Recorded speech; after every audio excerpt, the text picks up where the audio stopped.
what that means, ladies and gentlemen, boys and girls, people sitting way up in the Bob Uecker seats. It's Friday night.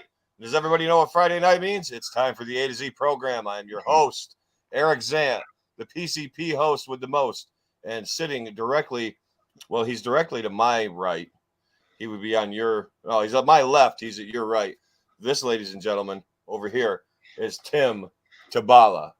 Gentlemen, my going on, everybody? Life mate. That's right, everybody. What's going on? It's Friday. Let's go, man. We haven't been on, what, like 2 weeks? 2 weeks we haven't done a show. And this is a special one, Tim. We got our newest PCP member, newest to us anyway. I mean, I know there's a couple other new guys, but fuck them. They're not on here.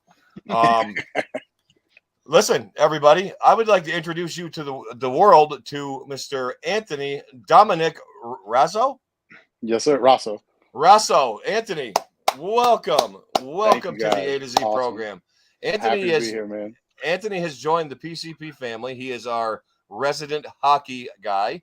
I know that you do write-ups and articles and stuff, right? But you don't actually have a show yet. Are you going to have a show? Not yet. Steve and I are still negotiating the terms of that contract. I'm sure we're going to work out the details on that. Okay, well, listen, if you ever need a third party, Tim and I are very good at arbitrating. So there you go. Take Steve to arbitration. We can help you with that. Yeah, we have the richest contracts on PCP. We're like the Hall and Nash. We're the Hall and Nash of PCP. But anyway, yeah, Anthony, that's cool that you joined our network. That's cool that you're a hockey guy. So tell me, let's give us the world wants to know you're a new face. You're new to our program. You're new to everybody. Tell us a little about you. Hello. Oh, okay. So we have some diehard loyals, and we absolutely love them. And this is one of our diehard loyals. This is Carolyn right here. Hello, Carolyn. Yes, this is Anthony. He is our hockey guy. We will be discussing a lot of hockey tonight. Her dad's name is Anthony Dominic. What are the chances of that? Holy cow! Right? I mean, she is from Jersey, so they're like everybody. Every man is named. She's a Rangers fan, though. She's from Jersey as a Rangers fan, though. That's so weird. That's an interesting one. I would have never pegged her for that. But anyway, Anthony, we want to know a little about you. So why don't you give us a brief bio of what you want to divulge, whatever you want to share about yourself. Tell us a little bit about yourself. All right. Well, my name is Anthony Rasso. I'm currently located in Central Florida, born and raised in South Florida. A couple of detours along the way before I got to Central Florida. Lived in Nashville for a period of time. Lived in Tampa for a little while as a teenager. So, nice. Basically the whole southeast part of the U.S. there. I've lived a little scattered around over there. Wow. Sports-wise, that's one of my passions, aside from my family, of course. Sports, obviously growing up in South Florida, Dolphins, Heat, Marlins, and I did grow up rooting for the Panthers, but due to my detour in Nashville and because of my kids, I do like the Nashville Predators. I claim them as my own, and I follow them more than I do the Panthers at this point. Not that I don't still like the Panthers, and I'm been very impressed with the way they've been playing in the series, but they're not bad. Nashville have more of a bond with them. It feels like now. So your heart's in Nashville. That's where your heart is. Yes, cool. I'm very a disappointing season, obviously, but very excited what the future may hold there. Listen, they got some working. They got some workings to be a great team here in the next couple of years. So that's going to be interesting to see how they turn out. Yeah. As far as Panthers go, I'm an old Pavel Bure fan. Oh man, I remember watching him as a kid. He was a great standout in Florida. A lot of guys stopped through in Florida too. Right off the top of my head, I can't think of. I mean, I got a ton of them, but I can't think of. I know a lot of guys have gone through Florida. Oh yeah, I remember. I was actually 1996 Game 4. What was it, 7 overtime game where they lost to the Avalanche and the Avalanche won the Stanley Cup. I was in the building. I was in the building. Wow. What? I won't tell you how old I was at the time, but I was in the building. You were in the building. I was in the building. My mom, awesome. When I was younger, my mom worked for Coca-Cola. Okay. So we used to get into some really cool events. Stanley Cup, World Series, Super Bowl. So you were at that Game 7 with the Avalanche. Game 4. They got swept. Or Game 4. Game 4. I was there, 7. Yeah. Okay. So let's go back here. They had a stacked team. They had Patrick Waugh. They had Joe Sakic. They had Peter Forsberg.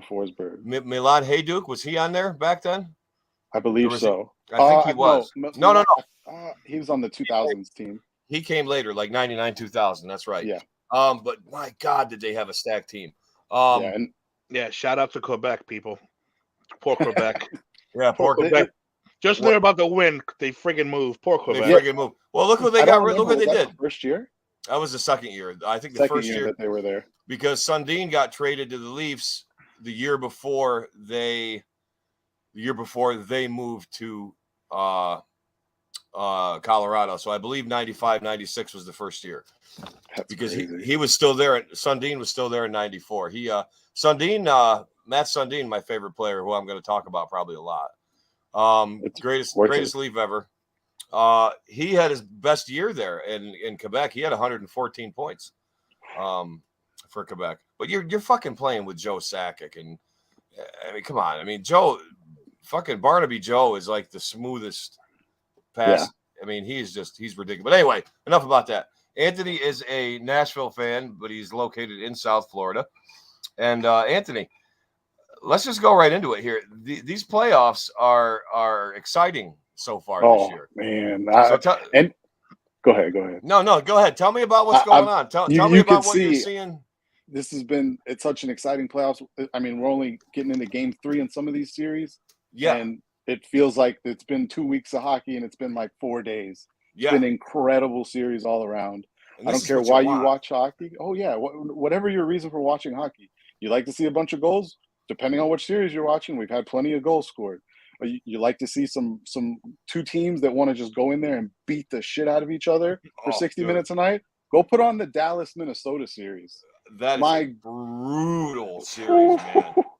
I've seen boxing matches with less contact than that series. For real, that is insane how physical that series has gotten. And the Devils Rangers series isn't all that serene, man. They're beating the shit out of each other too. This is a very young Devils team. Don't get me wrong, they're very talented, but they're very young, very green, not a ton of playoff experience, not like that Rangers team has. And this is one of the reasons I was so high on the Rangers coming into the playoffs. I talked about it in the articles. I know in my last power rankings I put out, I knocked them down a little bit because I felt they really hadn't shown that consistent dominance that I expected from them. But it's an experienced team, and now the playoffs have turned on. And Tim and I were talking about this a little while ago. Playoff hockey is not regular season hockey. No, playoff hockey is a totally different game. Yeah, this is a much different game. Honestly, of all the major sports, I think playoff hockey is the most fun to watch. I agree. And don't get me wrong, I love football and basketball, and I enjoy watching baseball. But playoff hockey, the intensity that these teams play with, it is incredible. It's so fun. And Tim, as a Ranger fan, I mean, the way they've been playing and the way they got into the playoffs and this series so far, you got to be a happy guy, dude. I mean, these guys are and they're up 2-0, right? They're 2-0 on the Devils. Tim, you're muted. Hello. There you go. We got you. Sorry. Sometimes this piece falls out. But I say I'm gonna have to admit something. I can't watch this series. I can't. Why? I hate the Devils so much that my blood pressure shoots through the roof. You really hate them that much? Yes, I do. I get so crazy watching like I put it on, shut it off, put it on, shut it off. Devils on a rush, shut it off. I don't want to know what happened. I get after this series, I'm good. I'll run all the way to the cup. Although I'm saying if they make it that far, but yeah, this series I can't. I have so many fake Devil fans in my family, and just people who are around me who annoy the hell out of me. I just can't. I can't deal with it. I can't deal with the stress. Who's a Devils fan, Tim? Oh, so many of them. I guess I'm not going to mention their name. Too many of them. But Andy, let me ask you a question though. Boston is just the Godzilla of the NHL this year. Can anyone beat them? I mean, is this basically just playing for second place, you think? A lot of people suggesting that everyone's playing for second. Boston's already got the cup. What do you think about that? Ooh, good question. Good question. When was the last time a team that won the President's Trophy won the Stanley Cup? When was it? Yeah, tell me when. I don't know. I don't know that either. Come prepared for that one. It's been more than a decade. It has to have been. Because I think the last one was what? Was it the Red Wings? Were the last ones to do that? I believe so. So we're going back pretty far. We're going back really far. But I mean, they were Yeah. just a juggernaut this year. I mean, they were pushing people around. So, all right, so out of the East, They were crazy, dude. who can you see really taking them out? I really thought the Rangers were the best team. If you look at the way the Rangers stack up, because Boston, very similar to New York, they have three lines that can relentlessly come at you and score points. And I believe the Rangers have that as well, which is evident with what they're doing to New Jersey currently. You think the Rangers got three solid lines? Oh yeah, I love as much as the Devils or as the Bruins, I should say. You really think that?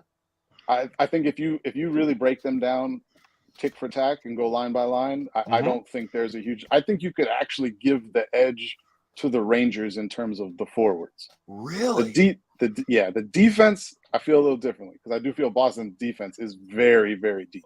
Boston's defense is fucking ridiculous, dude. Yeah, I mean they're scratching guys on a nightly basis that are starting for quite a few other teams at this point. Yes, and they're pretty healthy. You know, that was one of the big questions coming in. Foligno and Taylor Hall were both hurt coming in. I think Hall actually returned a couple games before the playoffs started, but they're both back playing. I know Foligno's been in and out of the lineup. Don't get me wrong, Boston is very deep. I'm not trying to say they're not. I worry about a team like that exerting that kind of energy to achieve those kind of records. I mean, they set the wins record, they set the points record all in the same season. Yeah, dude, I couldn't fucking believe. Okay, so when they were going for the first one, they got the points, right? Oh, wins. They got first. Or wins. I'm sorry, they got the wins first. I'm like, okay, these guys are on a roll here. But then when they got the points, I'm like, holy fuck, man. Yeah. These Bruins are serious. And the Bruins have had a good team. I mean, for the last 10 years, the Bruins have had a really good team. 8 years, let's say. 8 years. They really have. But Anthony, I'm gonna get up the bracket here. I'm gonna go down through. So at the end of the second right now, we got the Bruins and Panthers. The Bruins are up 2-0. Yeah, that's the game I have on in the background currently. That's the game you got on in the background. Now we also got the Hurricanes and the Islanders. We haven't really talked about them yet. Now, what is your? Now I always ask every hockey fan this. I always go through this. Tim, I think you and I have talked about the Hurricanes, but what is your? A lot of people despise the Hurricanes. Are you one of those guys that are just like, fuck, man, I just can't get behind Carolina, but I will. But you're like, I can't get behind them, but I will admit that they are a great team. Are you one of those guys, or do you really just see them as like they're just a good team? Because they really are. They really are a good team. So for Carolina, or Tim, you want to jump on that one first? No. Hang on. Sorry, I'm playing with my microphone. For me, I don't know. I hate Tampa Bay. I forgot about that. I don't see Carolina as that team. For me, that team is Tampa Bay. It's just like enough of you guys already. Carolina for a while, we were calling them the Rangers South. All the way down there. I agree with that. Winning a freaking cup down there with the 4-0, getting close with the Rangers. So I don't hate them too much. They're a good team, but they are. But I'm not. I'll just throw this in quick. I'm not giant on Carolina, and I can't root for the Islanders either. So I can. I love the Islanders, but Anthony, hit us up with the Carolina and the Islanders series here. So I've been really impressed with Carolina, but I want to put like an asterisk next to that when I say that. When I say I've been impressed with them, I thought the Islanders were going to give them a harder time than they have thus far. I really thought Carolina wouldn't have trouble splitting the Islanders wouldn't have trouble splitting in Carolina, and they obviously lost both of those games. They did. Carolina being without arguably their second best forward in Andrei Svechnikov, who tore his ACL about 4 or 5 weeks ago. So he's done for the year. And then in game 2, they lose Teuvo Teravainen to a broken hand. If you ask Rob Brindamore about that, Rob Brindamore felt it was a dirty play, felt he got tomahawked and didn't like that one. But Teuvo Teravainen's now out for the series too. So the team was already struggling to score points since they've lost Svechnikov. Now Teravainen's gone too, and we're still expecting them to score points. But the Islanders have struggled to score points in this series. They have. And that's something when they brought in Bo Horvat, it took a little bit of time, but as Horvat kind of got familiarized himself with the team and stuff, their scoring started to jump up. And they were actually scoring on average about a half goal more per game than they were before they traded for him. which is a pretty big jump. They went from I don't have the exact numbers in front of me. I think they went from 2.7 to 3.32 something. That's so a big jump. That half a goal is a huge jump, especially That's when you're talking about just really one player. Big time. You know, and you know, a lot of people thought Horvat's goal scoring this season, which is, you know, at the highest rate he's ever scored in his career, was fluky. And while the goal scoring kind of crashed down a little bit once he got to the Islanders, you know, the scoring in general for the team jumped up, which speaks to how good of a player he is. So I really felt the Islanders would have an easier time than they've had so far. And one thing in hockey, I know the Islanders are down 2-0 right now. That series is far from over. The Islanders could easily run off the next two, and it's a brand new series. Even if the Islanders, I mean, and you know it's tied. It's tied 1-1 right now. It's tied 1-1. The Islanders game. Yeah, I hadn't put it on yet. We're in period 3 too. You only got 6 minutes left, and they're tied 1-1. I might have to change that. This is a kicking game. So we talked about Bruins and Panthers. We talked about those. Now, so you got in another series, and Tim and I haven't really spoken about these two teams. Well, Tim and I don't get a chance to talk about hockey a lot. We do, but usually only at this time. But you got the Jets and the Golden Knights both in a play. Now, Winnipeg came back, you know, years ago after they turned into the Phoenix Coyotes, and then now they're back to the Winnipeg Jets. So you got the Winnipeg Jets and the Golden Knights in a playoff here. Like the Knights are good. The Knights are really good. But how I don't know, but they are good. Yes, I don't understand that either, because on paper, actually, if you never really watched it, on paper, they're a good team, but they're not to the caliber, say, like of the Avalanche or the Bruins or the Rangers or anything like that. They're nothing compared, in my opinion. No, I agree completely. I mean, if you look at the Golden Knights, especially if you look at their forward group, you know, obviously led by Jack Eichel and Mark Stone, who miraculously healed as soon as the playoffs start, as he does every year. It's pretty incredible. I thought that was funny. It's amazing how when the salary cap doesn't matter anymore and he doesn't need to be on LTIR, he's like, oh, back's feeling great now. Let's go. Playoff hockey. You know, they had me fooled this year. I'm not going to lie. I thought this was the year he was actually going to miss time. Game one of the playoffs comes up. Guess who's in the lineup? Mark Stone back again, but on fucking fire. Yeah. Oh yeah, and he's played. Doesn't look like someone who missed 3-4 months with a back injury. No. Seems like he's okay. Yeah, seems to me like he's okay. He's been practicing somewhere. Yeah, exactly. Maybe not skating with the team, but definitely still skating. Yeah, he looks fine. But if you look at their forward depth, obviously Eichel and Mark Stone, tremendous players. But it doesn't seem like their forward depth stacks up with a lot of the other teams in the playoffs. I mean, if you look at some of the real, I agree completely. I don't think, and I like Mark Stone a lot. I think Mark Stone is a great player when he plays. That's always been his problem, is that he just doesn't play a lot. I think he's played more than 65 games only once in his 9-10 year career at this point. So it's tough to really count on a guy like that. Jack Eichel just scored his first playoff goal in Game 2. I mean, yeah, that's the first time he scored a goal in the playoffs. Now, granted, it was also only, I think, like his 5th or 6th playoff game, so he hasn't played a lot in the playoffs. No, but, you know, that's supposed to be one of your primary forwards, and I think he's a great player, but I don't think they stack up. And even a team like Winnipeg, who was basically the last team to get in the Western Conference, Mark Scheifele, Kyle Connor, Nicola Ehlers, Pierre-Luc Dubois, like those are all just as good of players as a Mark Stone or a Jack Eichel, except there's a lot more of them in Winnipeg. And then we're not even talking about their defense or their goaltending. No, their goaltending surprised me this year. I wasn't real sure if I were to look like in the beginning of the season at Winnipeg. I honestly, it just might be my stupid take on hockey, but I thought, and I want to say it was weak, but I thought where they needed the most work was the goaltending. Honestly, I did. I mean, Hellebuck struggled mightily last year, and obviously he did win a Vezina once upon a time, but you know, with hockey goaltending, if you don't show consistency, like it's great that you won the award, but what does it matter 2 years later if you're not playing the same? 100%. I mean, that goes to, like, you know, that's like a Curtis Joseph or these guys were revered, like Curtis Belfour. These guys revered as some of the greatest goalies of all time, and then the twilight of their career. I mean, not even midway through. Like, you know, they start struggling. Joseph goes to the Red Wings. Belfour goes from the Stars to my Maple Leafs, and he couldn't pull it off. So yeah, I thought that was just fall apart. Oh, they were falling apart. Now, how about so we got through the Golden Knights here. I'm curious. Give me your take, and Tim, I want to hear yours too on the Seattle Colorado series, because this is an interesting one to me.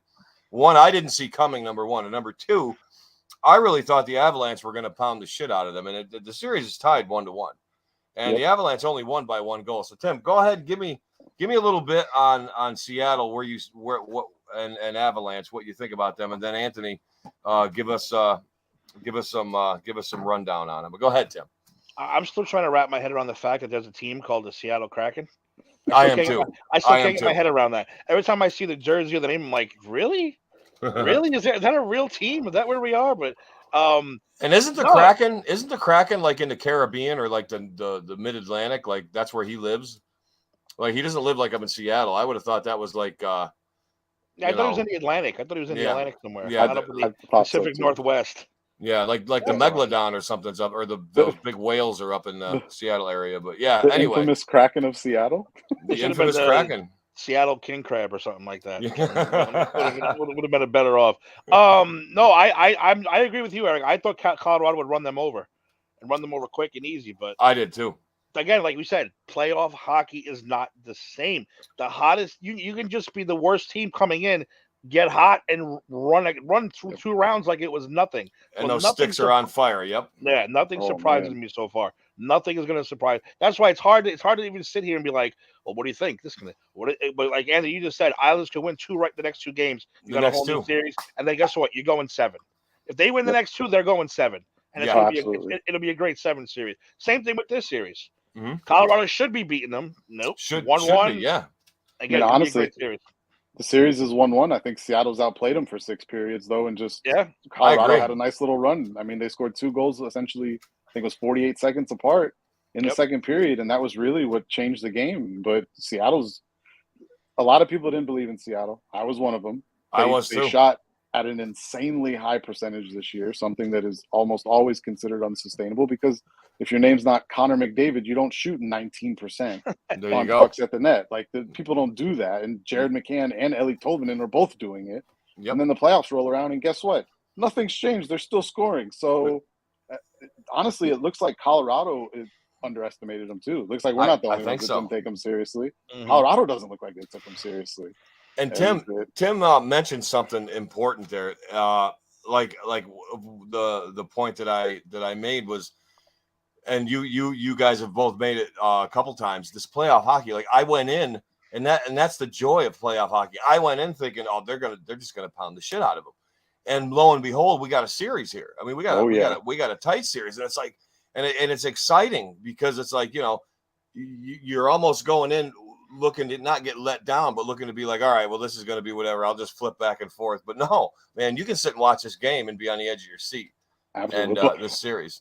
Both of those series, the last 2 we just talked about, I did not have high expectations for either of them. Winnipeg had been so inconsistent since January 1st. I thought Vegas would steamroll them.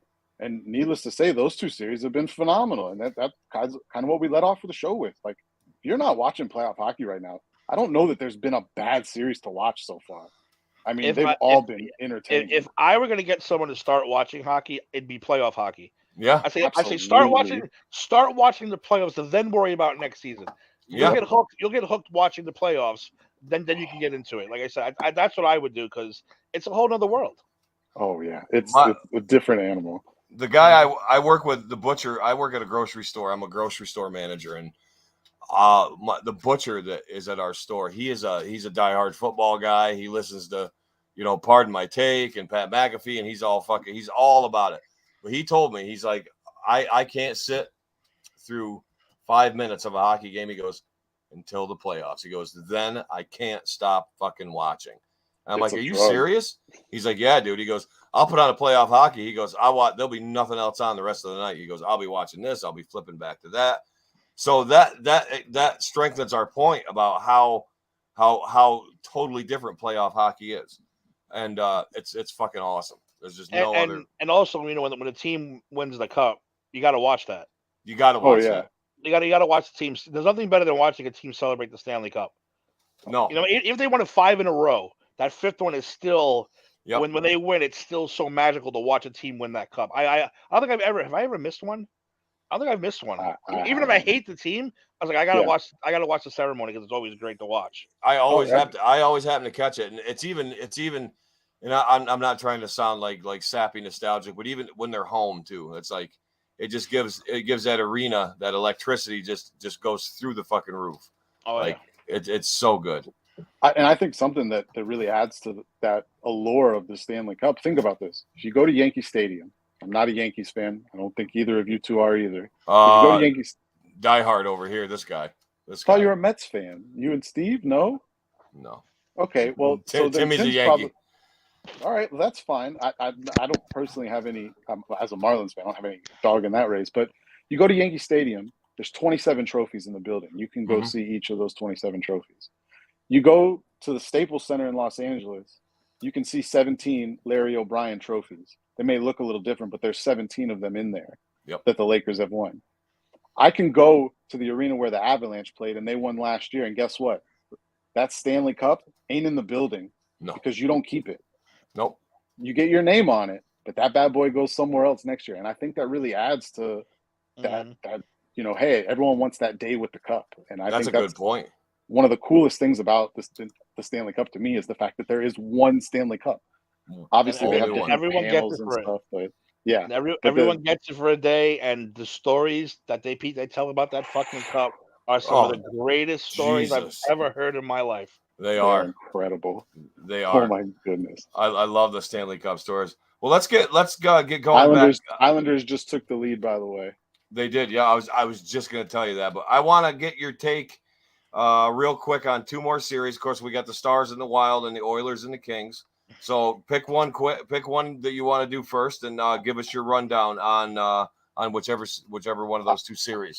I would love to talk about both of them. I'll do. I want you to talk about both of them, but I want you to you choose which one you want to talk about first. I'm going to start off with Dallas and Minnesota. Okay. And again, Tim and I were talking about this earlier. That series is the most physical. I think one of the most physical playoff series I've ever watched. They've played 2 games, and I kid you not, those guys have just been beating the shit out of each other. Every second they're on the ice. Nobody's passing up chances for checks. If they have a chance to make a check, they're finishing their check. Don't matter who it is on the ice. They're finishing all their checks. The after the whistle stuff is absolutely outrageous as well. And those are 2 teams known for their physicality, and they're not afraid of it.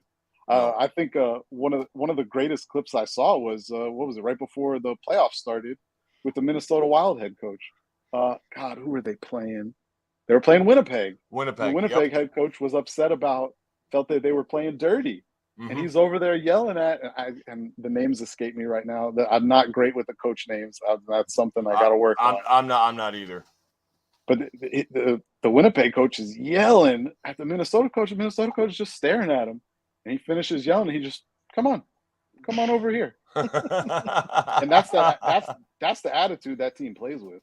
Yeah. Oh, you want to talk? Well, you can come over here and we can do more than talk. And that's how they play hockey, man. They are. And I'm sure that he would have been more than willing to oblige it because, oh, yes. That motherfucker, he's gritty, man. He's a gritty motherfucker.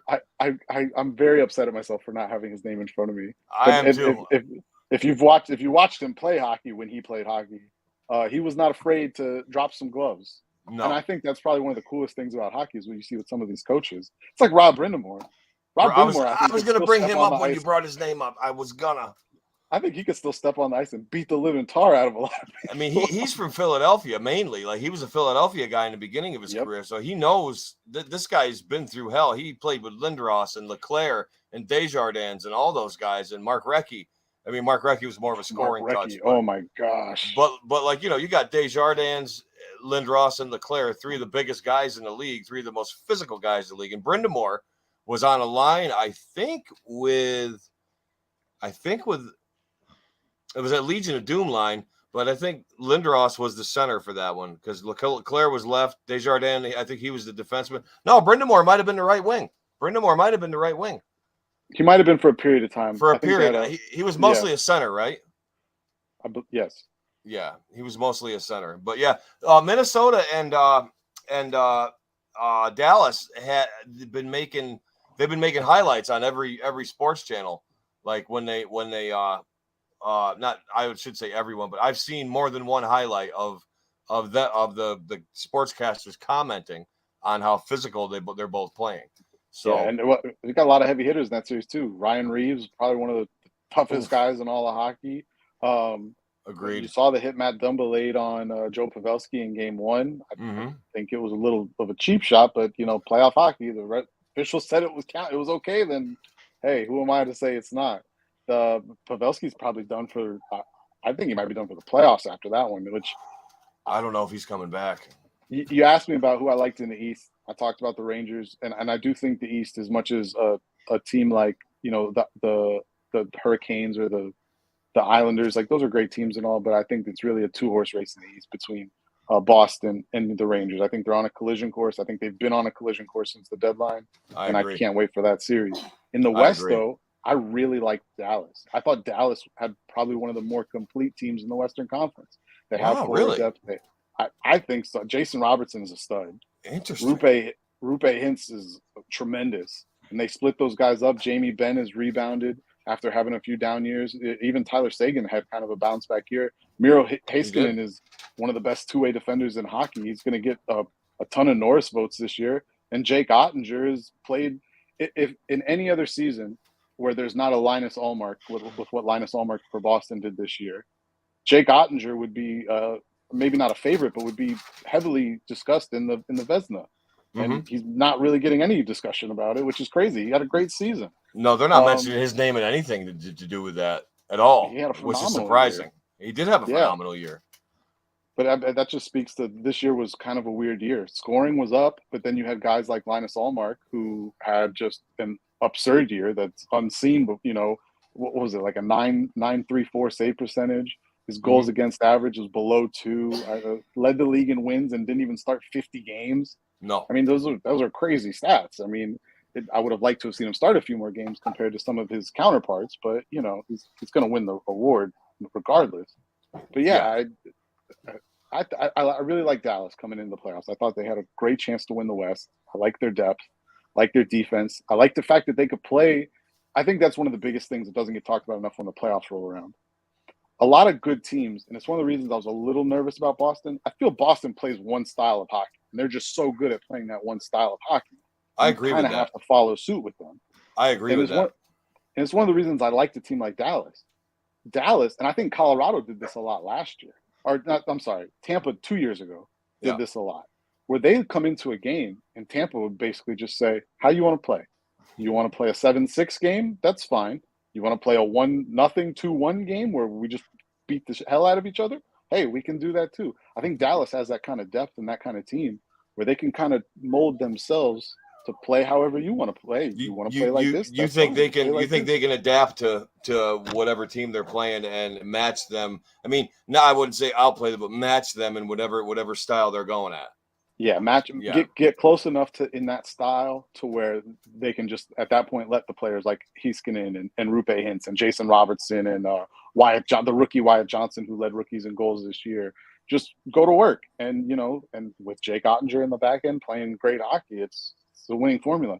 I do think though, if Pavelski's gonna be out for the rest of the playoffs, which I personally think could be a career ender for him. This is multiple concussions for him. He's not a young guy in hockey terms anymore. I do question if he's going to be able to come back from it. I hope he does. You think those concussions are going to play a big part in his future here? He's 38, 39. Oh, Jesus Christ, no. Okay. But yeah, so I mean, in hockey terms, he's not a young guy anymore. No. He still plays great, but he's not young. No. And that's a lot of wear and tear on him, and he's already at kind of like the tail end of his career. I wonder how you rebound from something like that. And that's my question. Those effects from those concussions aren't going to start showing themselves for a few years yet either. Like they're going to have the slow indications of how that is. Like he might slur a little, he might forget a little, but like as he gets into his 50s, man, like he might have a tough time because you don't know with these head injuries. You don't know. There could be there could be nothing, or you could be Shawn Michaels with like one eye going like this way and that way, and you know what I mean.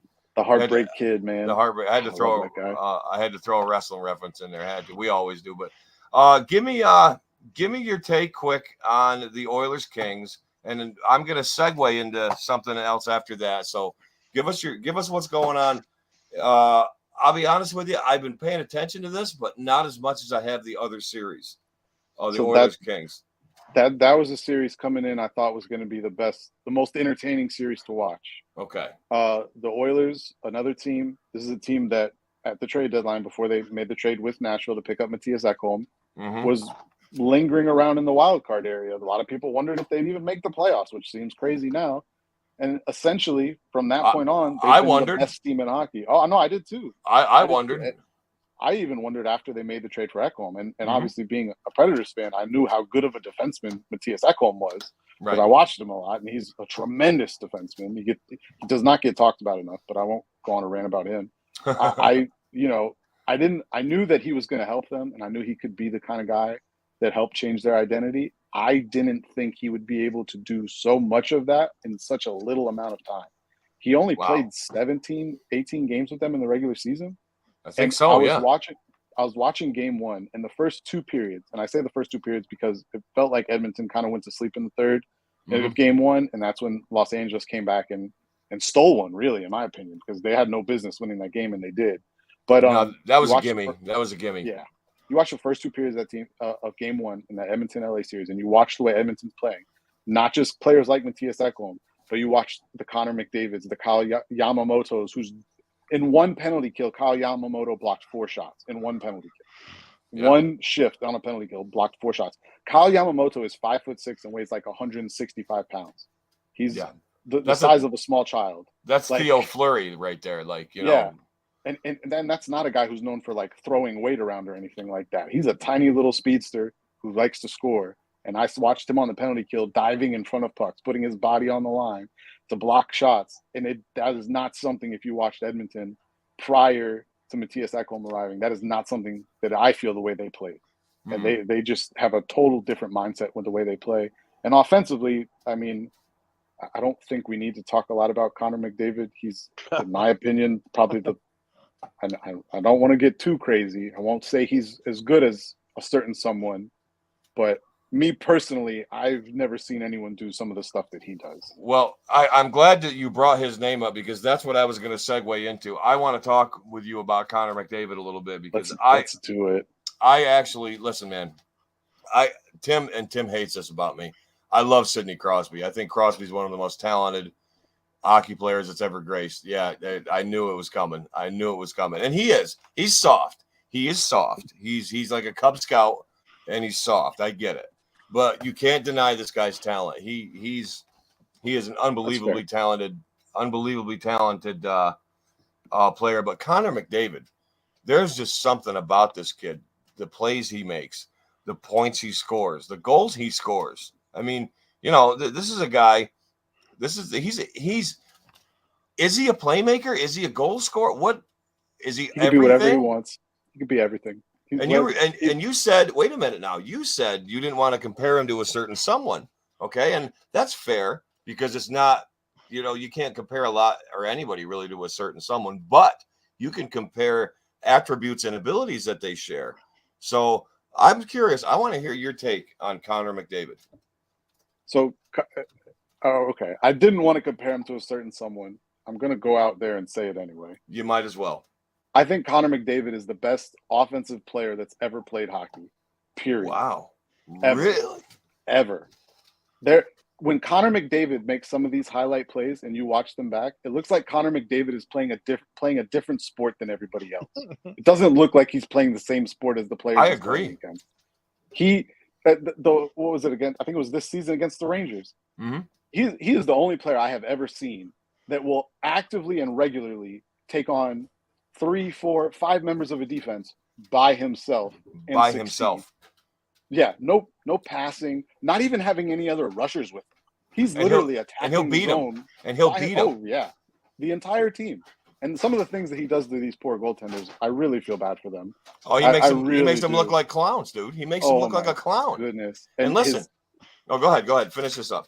The hand speed, the foot speed, the intelligence, the people talk about, oh, that guy, he really has the puck on a string. I honestly believe Connor McDavid literally has a string attached to the puck in his stick when he plays hockey. Some of the stuff he does, it makes no sense that it would work, and he does it regularly. I agree. And here's the thing about comparing him to a certain someone. Now, you got to a lot of people, especially the armchair hockey guys that they're sports fans, but they don't get as in depth. Like Tim is a well-rounded sports fan. Tim is a football, baseball. He's a hockey guy. Tim, I wouldn't call you a huge basketball guy, but you know enough. I don't like today's game. I think it's a bunch of crybaby wusses. And I agree with you 100%. Tim is a guy who is a sports fan. He understands it. He understands all the sports that he watches. And he will understand, as will you, what I'm about to say. But you get these guys that they're like, oh, yeah, well, this guy's the greatest. You can't compare this guy's. Now, listen, Gretzky, wherever he went, always had the best protection. He had Paul Coffey. He had Rob Blake. He had, was it Bukagoon and the Rangers? I call him Bukagoon. He had him. He had all these guys at Brian Leach. I mean, he had these guys, and there was a cloud around him. I mean, I am not saying that he wasn't the most talented player, that ever played the game. And I'm not at that time. I'm not saying that his accolades aren't worthy, but he had he was literally had a wall around him. Okay, McDavid does not. McDavid doesn't have Rob Blake. He doesn't have Paul Coffey. He doesn't have Brian Leach. He doesn't have all these guys that are throwing themselves out there in front of him, that are taking the hits. Gretzky got into one skirmish, one or two, and he didn't even get it. Wasn't even a penalty. He just kind of not known for getting into skirmishes. Mr. Gretzky there. How about Lemieux? Another guy kind of more like Connor McDavid than Gretzky is. Lemieux would fight. Lemieux would take 2-3 guys on at a time and score. I think that McDavid and Lemieux are closer than Gretzky is, because I honestly think Lemieux's more talented than Gretzky was. I really I'm a Mario Lemieux guy. Fuck him. Oh, come on. So listen, with all these players, I know you talked about the physical guys that they were able to play with, especially in terms of Gretzky, who always had one of those mean guys around him to keep him clean. Always had somebody to keep him clean. Oh yeah, and that's credit to the teams he played on. They made sure he had one of those guys with him, so that good. But that does change the way you play. It does. Connor McDavid hasn't really always had one of those guys, but also I think even if people want to go try and take shots on Connor McDavid, if Connor McDavid decides you're not going to catch him, guess what? You're not going to catch him. Nope. I don't think there's anyone I've ever seen faster on skates. I mean, he 0 to 60 in Ferrari speed is. He's got jump. That guy's got a lot of jump. It's how fast he accelerates that blows me away. I mean, he will go from almost a glide to full speed in what feels like a stride. One stride. He just puts one skate on the ground and he's going full speed already. And I don't know how he does that. Now, I always thought Crosby was a fast skater, which he is. He's a fast skater. Connor McDavid makes him look. I mean, I'm sorry about your favorite player, Tim. I don't mean to knock Sidney Crosby down on you, but no, McDavid makes him look like an old man with a walker. I mean, he is that quick. He is that quick. He's a total and he's not a small guy. That's one thing a lot of people don't really talk about with Wayne Gretzky. Mm-hmm. Wayne Gretzky was not big. No, he's like, 5'10", maybe 180 5'10", 5'11", yeah, like 180, 190. I met him. He's tiny. Yeah, he's a little guy. And they kayfabe height in hockey too, and weight. They do. Did I tell you my Wayne Gretzky story? No, I can't say I met him. I had the to say time to tell it. All right. Well, this is the thing. We got to hear it now. Anthony, I work at ABC, which is also Disney owns ESPN. Oh, wow. I work at ESPN basically. Yeah. I come off the bus, I come out, and a guy walks out. Now, Gretzky has so much done to his face, surgery-wise.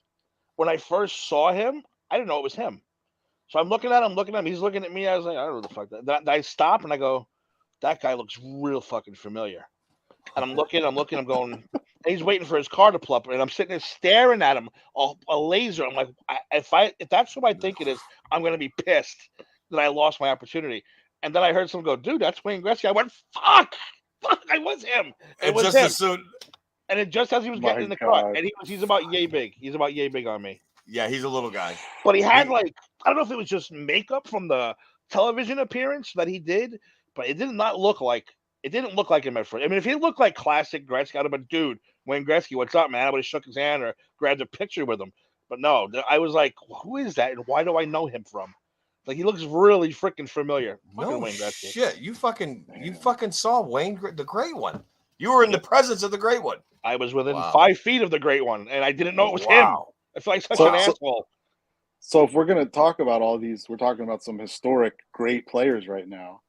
Where does Alexander Ovechkin enter this conversation? Would be I my was gonna, question. you know what? Top I 10. was gonna bring him in. I was He's gonna top bring 10. him in. Hate He to is admit, top but 10. he's top 10. I But don't let me like to ask you- admit it either. Let me ask you a question. Mhm. Okay, so obviously, I'm not going to debate eras. I Okay. think we could all agree it was probably a little easier to score in the 80s and 90s than it is today. Oh, 100%. Goaltenders, for one, I don't know if you've ever watched some of the highlights of some of the goals that these guys scored back then, but goaltenders were standing upright with pads that were only about yay big, Oh, trying to God. block some of these shots. It was like having pencils on your arms. I mean, With- that's Yeah, with and if bullshit you- masks. yeah, and with if you- bullshit masks. If you watch a Lightning game and look how big Andre Vasilevsky looks in goal, 6'4", 220 pounds, He's could a play fucking freaking moose. linebacker, and he's a goalie. He's a fucking moose. You know, that guy, he's massive. And so I say that because I think with what Ovechkin has done in his career, goal scoring wise, especially in terms of the power play, and yeah. I'm not going to debate the analytics of what he does on the power play. Everyone in the arena, when they go on the power play, knows where Alexander Ovechkin is. You don't Yep. have to be looking at him. You know exactly where he is. He's going to be on that left-hand circle, and he's Yep. going to be setting up for his shot. Mhm. Everyone knows it. Every goalie, everyone knows it. And he still scores regularly from there. Yes. I don't know how that works. See, now Ovechkin's a perfect example. I'm sorry to interrupt you, but he's a perfect example of you hate a guy because he's one of your rivals. But when he won the cup, I was so happy for him. I was. Absolutely. I was watching him celebrate. I was so, and he became a legend because that dude was drunk for about 30 fucking straight days. And No lie.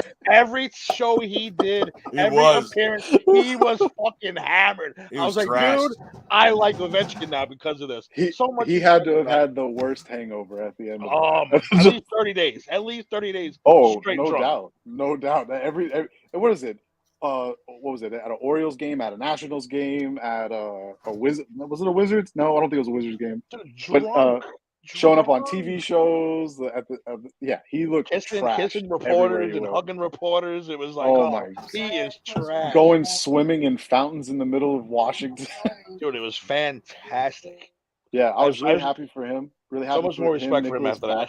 Backstrom, TJ Yeah. Oshie, a lot of the guys on that team. Never been lot a of- big yeah. Capitals fan. I'm not a Capitals fan, but it was cool to see. But that's kind of No. what you talked about. Like every year, you can kind of watch one of those series.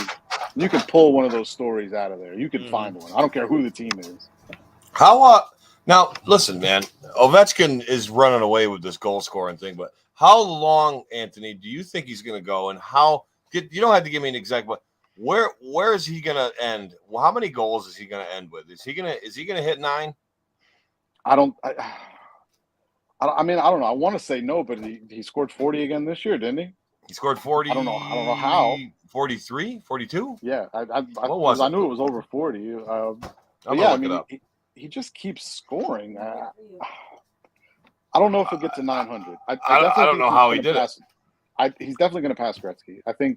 I know that he kind of downplays it, whether he wants to do it or not. But every time he hits one of these milestones and passes another one of these all-time greats, and you see his reaction when he does that, you can't tell me that it doesn't mean anything to him. He definitely wants to pass Gretzky.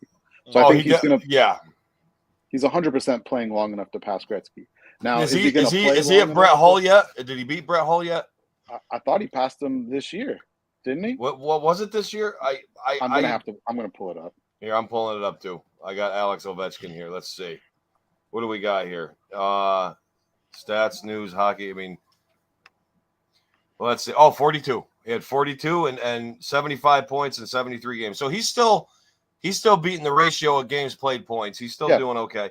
The last couple of years he didn't do too well, but he's second. So he's passed everyone. Gordie Howe, Jaromir Jagr, Brett Hall. Yeah, 822. Dion, Phil Esposito. I mean 822. Does he get to 900? Yeah, you know what? 78 goals. Yeah, he's going to get to 900. I think a better question. He's what, 38? 6. Let's see. Listen, Jaromir Jagr's still 37. 37. Jaromir Jagr's still playing somewhere, so I'm sure he can make it a couple more years to pass him. And Jaromir Jagr is the same age as his jersey number now. He's 68. He's playing somewhere. Well, he is still playing. Those fucking Eastern European guys. I mean, they're just like made of rawhide or something. Like they're just beyond tough, and they're just animal fucking athletes. It's ridiculous. Absolutely. Well, and let me ask you a question though, because you're talking about Conor beating Gretzky, or whatever. And again, you have to talk about errors, like you said. Now, like I said, I will continue to say that Gretzky is the best. Well, McDavid might pass him eventually, but I'll still say Gretzky's the best because of the different errors. Just like the way I say he did things that no one else ever did, no one else ever saw. That's why he became such an iconic character. Agreed. I aligned him along with Babe Ruth. Now, Babe Ruth might have his records broken, but what that dude did in that era during that time, hitting more home runs than teams, he still will be the greatest baseball player of all time, in my opinion. Here's a bold Babe Ruth take. There's no baseball today if Babe Ruth doesn't come around. Exactly. I agree with that 100%. That's why people, this guy's the greatest of all time. This great. No, Babe Ruth is, because look at what he did by himself against an entire league of other players. You know what I'm saying? I think Gretzky's that way also. I think so too. Even if all his records are broken, I'm going to still go with Gretzky. I'm still going to go with him as the greatest, just because of what he did, when he did it, how he did it, stuff like that. I can get on board with that. Me personally, yeah, it's just my personal opinion. I think one of the most interesting things about when it comes to like the GOAT debates about different sports. So obviously, if you talk basketball, we're not gonna get into it, but obviously the debate there is LeBron, Michael, and it's pretty evenly split between people who think it's LeBron and people who think it's Michael. You look at baseball, there's several names that will come into the conversation.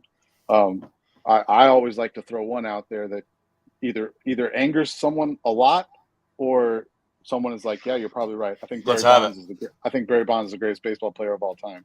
Oh, I don't want to hear anything. Oh, I don't want to hear anything. Look at not the good gold for gloves. me. Look at the gold gloves, and I'm not even talking gold gloves. I mean, he didn't get gold gloves from taking steroids. How many? Tim probably knows the answer to this, so I'm not sure if you maybe neither of you know it. How many people are in the 500 club in baseball? 500 home runs, 500 stolen bases. How many members? One. There's one. And no one's even close. No one's even close to that. The guys who have the stolen bases are hundreds of home runs away, and the guys that have the home runs are hundreds of stolen bases away. There's no one close. That's true. That will be hard for me to admit, again, because he's such an unlikable person to me. Oh, Tim hates Barry Bonds, dude. Tim fucking hates Barry Bonds. I won't disagree with you at all. His motivation for wanting to beat McGuire's record was racial. That's the fact. You can look it up. You can Google it if you want. It's out there. Some people don't believe me when I say that, but it was. No, it is. He didn't like the fact that a white man.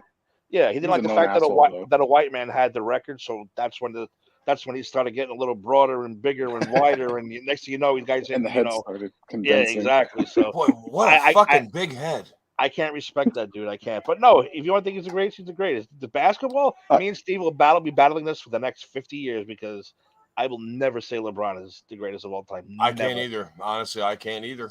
I could. So one of my favorite things is that when I was in high school, I took debate class, and in debate class, they used to force us to argue both sides of an argument. And they would actually give us a topic, let us study for it on the side we were going to argue, and then when it came time to debate, make us argue the opposite side of it. So I could sit here all day and give you stats on the Mike side of it and the LeBron side of it. I'm not going to get into that. I have different questions I could ask you that would probably change your answers as well. I'm not going to get into any of that. But in hockey, this is back to what I was getting at when it comes to the greatest of all time. In almost every sport, when you ask a majority of people there is no clear like name that's going to show up like 90% of the time. Mm-hmm. I mean, basketball, as much as people lean one way or the other, it's very split. I would argue it's close to 50-50. Baseball, baseball, you're going to have a list of names of people who think could be the greatest baseball player of all time. When it comes to hockey, I would argue that 90+% of people are all going to say Wayne Gretzky. So I won't debate that he's the greatest of all time. I think the things that Connor McDavid does currently, no one in the history of hockey. No, I'll agree with you there. 100%. That doesn't make him the greatest of all time, though. So, but we don't have to get into that. But I always found that interesting. Hockey is really the only sport when it comes to the greatest of all time. There's not a huge debate. There's not. Everyone's like Wayne Gretzky, and they're like, yeah, it's Wayne Gretzky. His nickname says it all. He's the great one. He's the great one. Exactly. But you have to take into consideration that Mario Lemieux didn't even play 1,000 games and had 1,723 points. So Mario Lemieux's exceptional player. Exceptional player. I mean, look at these. I'm going to just give you a few years from Mario Lemieux here. Like, you're looking at 85, 86, 93 points. Or I'm sorry, 141 points. His rookie year, he had 100 points. Second year, 141. How about 87, 88? He had 168. 88, 89, he had 199 points. I mean, Wayne Gretzky was the only one who even got close to that. Mario did it in 76 games. 76 games. Here you go. 83-84. 23-year-old Wayne Gretzky. 83-84. He scored 87 goals. He had 118 assists, which is good for 205 points. Yes. In 74 games. 74 games. And he's the only player to break 200. Twice, right? Three times. Because he had 215. 215, 208, and 205. 205. That's exactly what it was. 3 consecutive years at that, by the way. That was back-to-back years. I'm not gonna recant that Wayne is not the great. He probably is. There's no question. But Mario was such an incredible player. And I mean, I'm not arguing he was. I don't like. I know you don't like the Penguins. He's a Penguin. I don't like him. Tim fucking hates the Penguins with a passion. Well, I obviously I don't like the Penguins because of the 2017 Stanley Cup, and I don't like the fact that I felt like coming back after the lockout, they were handed the first pick, which gave them your boy Sidney Crosby. Yep, I didn't like that at all as a hockey fan. I hate to admit it, but you're right. You're right. No, you're right. Well, Gary Bettman, Gary Bettman has done a lot of great things for this sport, and I think most recently this deal that they have with ESPN, this league is getting some of that big time exposure that they haven't really had in a long time. Yes. They were going over some of the social media stuff on the first day that the NHL playoffs started this year. ESPN posted 21 different posts on their various social media accounts. Wow. And basically, they post the same thing on each one. It's just a standard thing, and they just put Facebook, Twitter, Instagram, the same general thing. Mm-hmm. On that day of those 21 posts, 17 of them were about the NHL.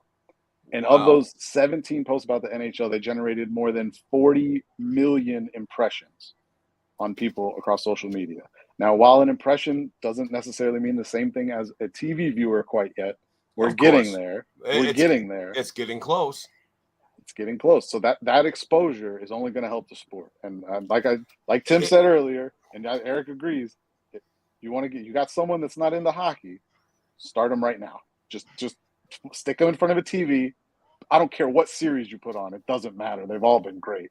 Just stick them in front of a TV.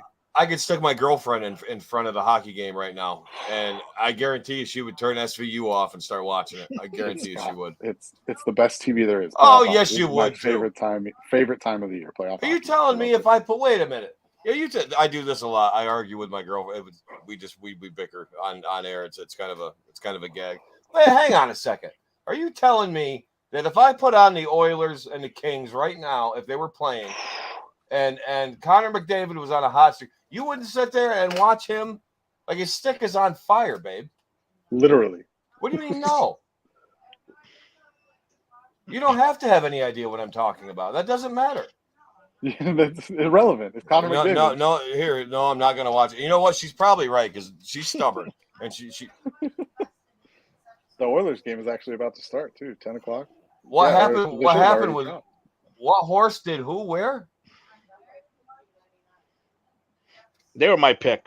Oh, she's Edmonton into the was my episode. pick out of the West. That's what Oilers I are like. your pick. Mine too. They're mine too. I think I picked the Oilers. I like them and Dallas were the two teams I liked the most. I just thought Dallas was a more complete team, but Edmonton was. I mean, Edmonton. Depending, I think if you want to go back, what is it, all the way to January 9th. January 9th, they lost a game to the Kings. Okay. And in that game, Connor McDavid said he felt the team, something changed, and the team had a turnaround. Since that game, they have had the best record in hockey, Yes. period. And on top of that, since they got Mattias Ekholm, their goals scored per game has somehow stayed the same, while their goals allowed have dropped again by that magical half-goal margin, which is incredible that one player can have that kind of an impact. But, I think they're great. I think they just need to – Game 1, I think they gave it away. Game 2, they almost gave it away. You know, they again went up 2 and then kind of let the Kings crawl back into it. And that's why I thought that was going to be the best series this first round, was that Kings-Oilers series. Both those teams are really, really good. I love the blend of the youth that the Kings have, along with some of those veterans that were there when they won that cup. How many years ago it was now? I think that's going to be a great series. That'll be the game I have on here tonight, is the Oilers Kings. That series has been phenomenal. And then, hey, if I feel like it's Friday night, not Saturday night, and I want to see some people beat the shit out of each other, I'll just turn on Minnesota Dallas, because they're playing tonight too. Well, speaking of people beating the shit out of each other, we've done some hockey talk here, and before we wrap the show up, we like to do a little bit of a general discussion. So, Anthony. In pop culture pros, we like to bust each other's chops a lot. We bust each other's balls. Mainly Tim and I are always, Tim. I'm sure by the chat you can tell that we. Yeah, you can tell who the whatever, but we have the what we call the PCP height list. Now, the tallest guy in PCP is Matt Parker from the Black Lincoln Collective. He's 6'5". Then you got Big Eddie. He's 6'3". I'm between 6'2" and 6'3", and Bert says he's 6'2", but I think he's fucking lying. I think he's about fucking 6 feet. Tim's about 6 feet. Where do you lie? Where do you lie in all this, Anthony? How tall are you? Give us your stats. It depends on what gas station I'm leaving at the time. Okay, so you can be anywhere from 6'7" to 5'8". 5'9" to 6'1" is the range, depending on the guy. No, I'm about 5'10", 5'11". Okay, so you're a little bigger than average. You're about PCP average height, because I think the boss. Eric loves height. I love height. He's a big kayfabe height guy. I'm a kayfabe height guy. I broke my ankle in high school, right around the time that I was going through my growth spurt. So I can test that if I hadn't broke my ankle at the time, I'd be 6'2", 6'3". You'd be a lot bigger. That's my story. I'm sticking to it, no matter what. I agree with that. I think that really happened. I think that's true. No, we like busting balls, but Jeremiah's Let's Go Islanders. Okay. I thought Uncle Jeremiah was a Sabres fan. No, Islanders. No, he's an Islanders fan. He's a Gordon fisherman. Gordon. Okay. Gordon. So Anthony, how have you now? How long you been with us? How long you been with Pop Culture Pros here? 2 months. Been 2 months. Month and a half. Two? No, maybe not that long. Gosh, cool. I'd have to go back and look. Do you watch wrestling? So my infatuation with wrestling is very odd. So as a kid, Die Hard every week, glued to it. Mondays, Thursdays, Sundays. I have pictures of myself at a very young age dressed up as the Ultimate Warrior for Halloween. Oh, there you go, Eric. When the Ultimate Warrior was around, that was my guy. That was my favorite. Oh, Anthony, you just made the best friend in the world. You just made your best friend in the world. As a kid, he was my favorite, and it wasn't even close. Like, don't get me wrong. Like, I loved Hulk Hogan too, but like the Ultimate Warrior was like, when he would get in the ring and just act like a fucking maniac, I loved it. That's how I wanted to act as a little kid. Tim, can we stop him right there and tell him what's going on? What's going to happen? You want me to tell him, or you tell him? I want you to tell him, Tim. All right.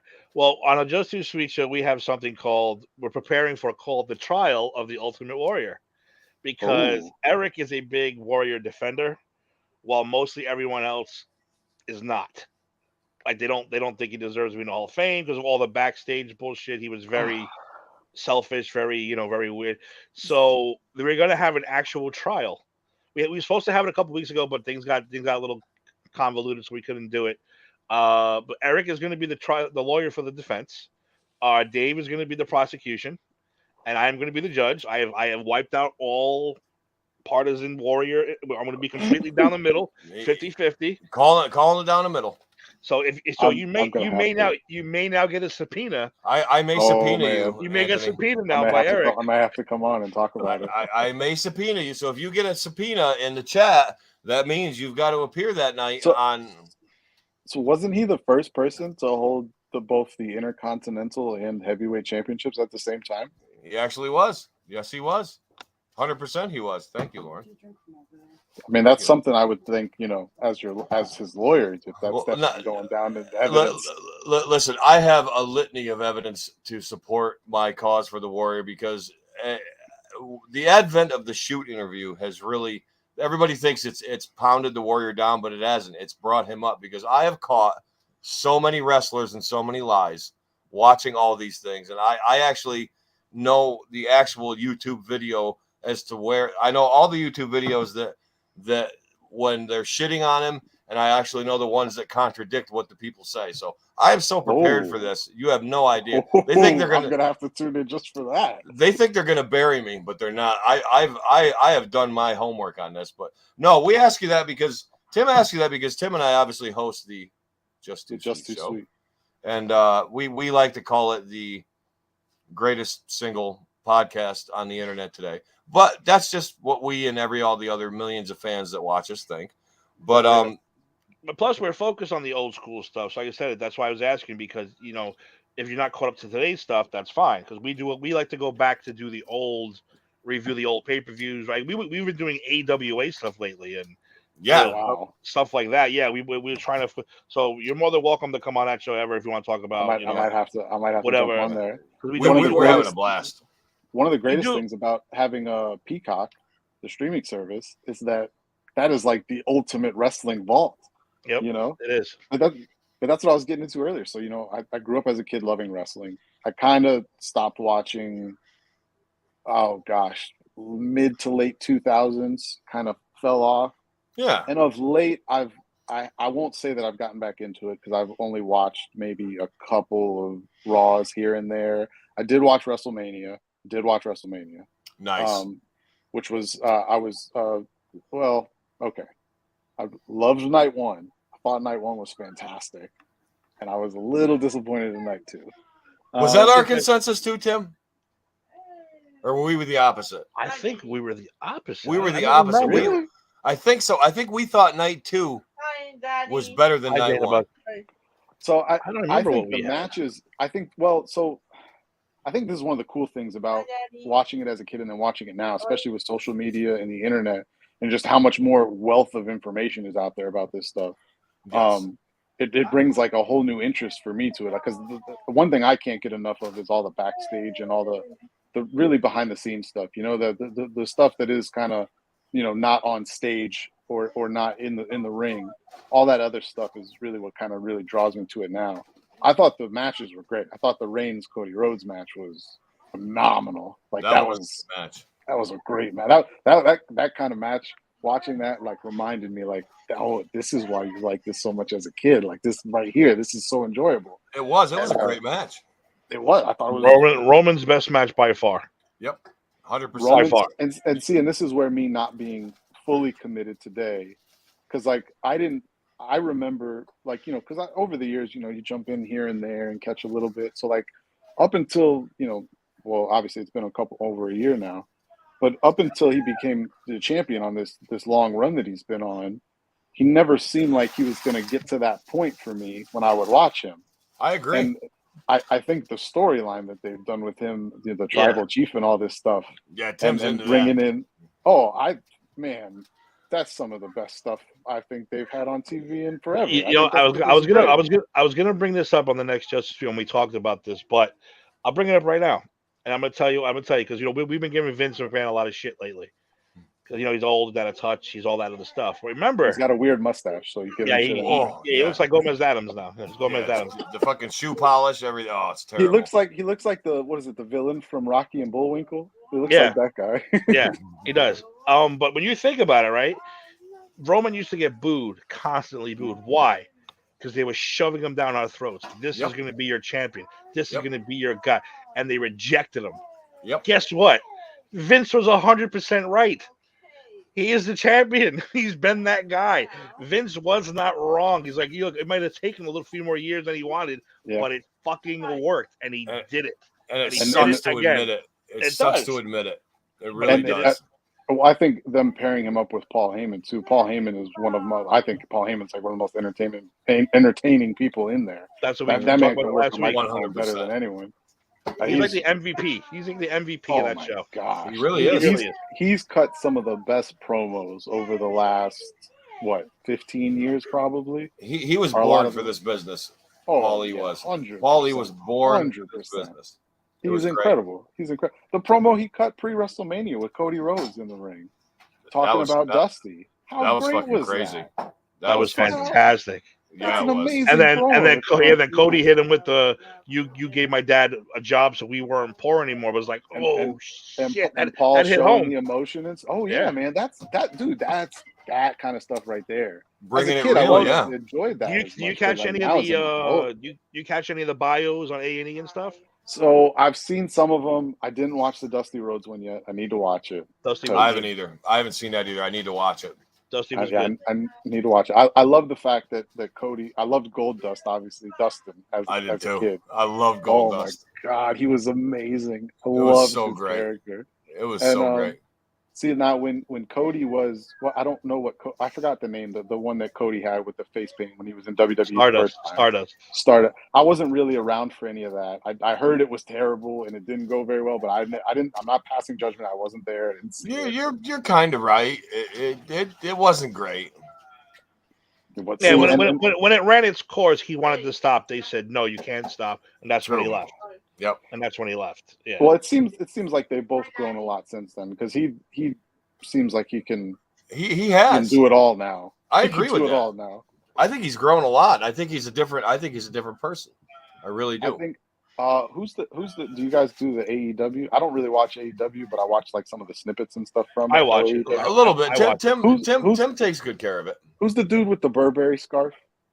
MJF, the greatest MJF. heel of of this time. He is the greatest. Modern era, he is the best heel. I saw him talking, and I don't know what the deal is with him and Cody, but I've seen several interviews with him, and he seems to talk about Cody an awful lot. So I don't know what the deal is there since they're not in the same promotion anymore. But one of the things he talked about was that, over the last couple of years, one of the things Cody did is he got himself to that point where he physically looks like someone who could be a champion. Mm-hmm. And I was looking back at some of the old Cody stuff, and I think he's right. Like, Cody fits that bill now. He looks like the guy. He gets on the mic. He can work the mic like one of those guys can. And obviously, if you've seen some of those matches, but I think, so I watch some of these matches now, and I feel like that to me, it seems, and this is with me not really being glued to it, this is me just jumping in and out. It seems to me like they have a much larger wealth of talent today than they've ever had before. At an extreme level.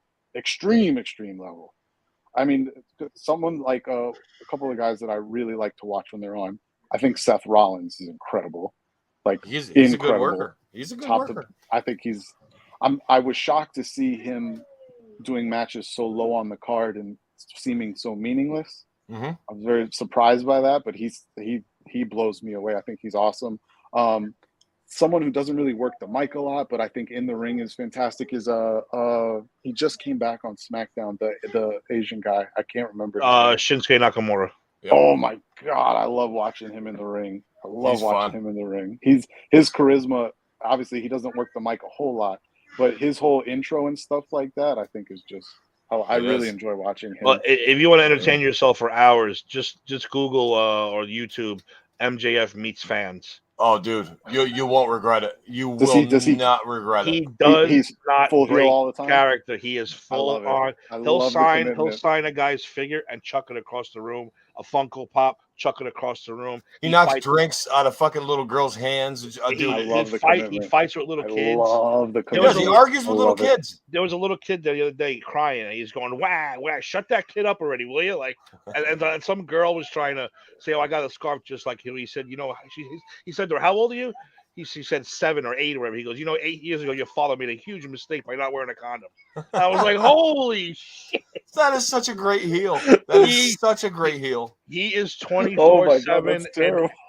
even his parents hate him. Like, okay, Yeah, they write signs. He's my son, but I don't like him. Or it's Yeah. hysterical. He's made the commitment that he's going to be that guy in this business, and hey, good for him because it He sounds is. like He he's is. living up to it. And Anthony, I got to tell you, we're gonna wrap up here quick, but you, judging by the enthusiasm you're showing here, you got to come on the Just Too Sweet show with us and Absolutely. go over I some would of love this to. stuff. I would love to. But yeah, like I said, we're hitting the top of the hour here, guys.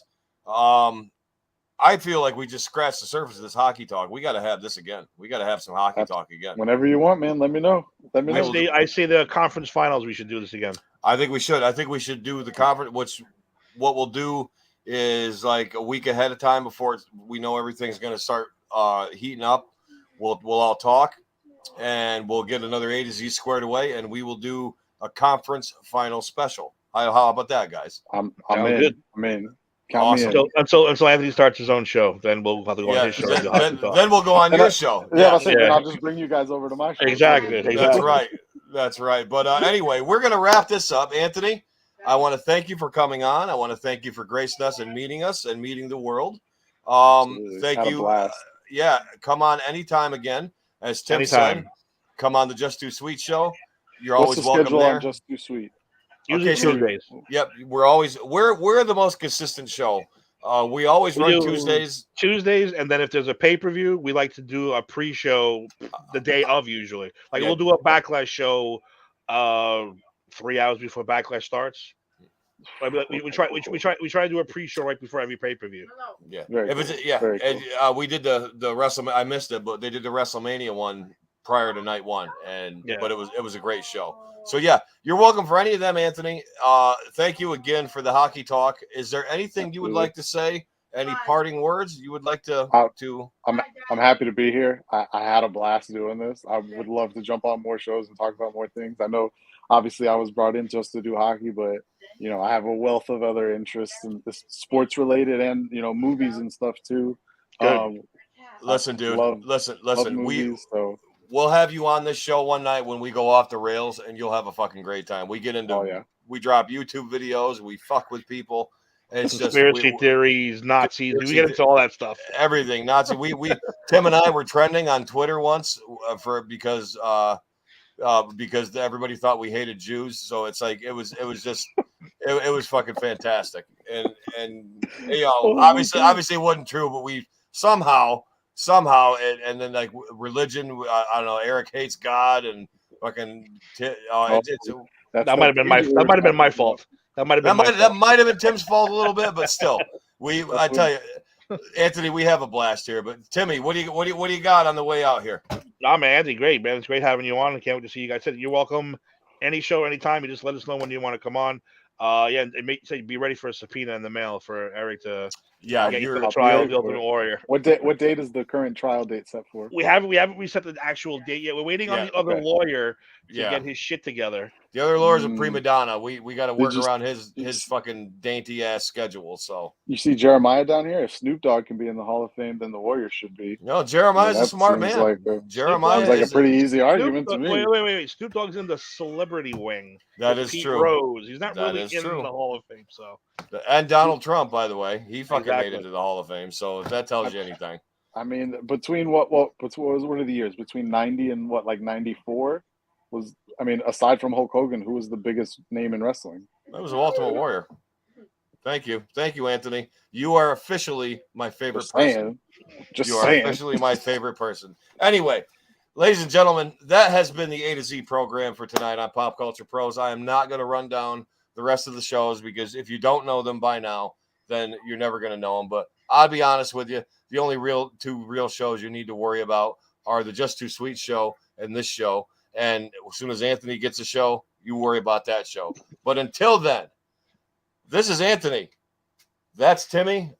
My name is AZ, and we will see you next time right here. And I'm stalling because I have to find the outro video. I have just found it. Ladies and gentlemen, thank you for joining the A2Z program on Pop Culture Pros. If you drive by Steve Faraci's house, please shout profanity. And I am out. I thought I was out. I am now.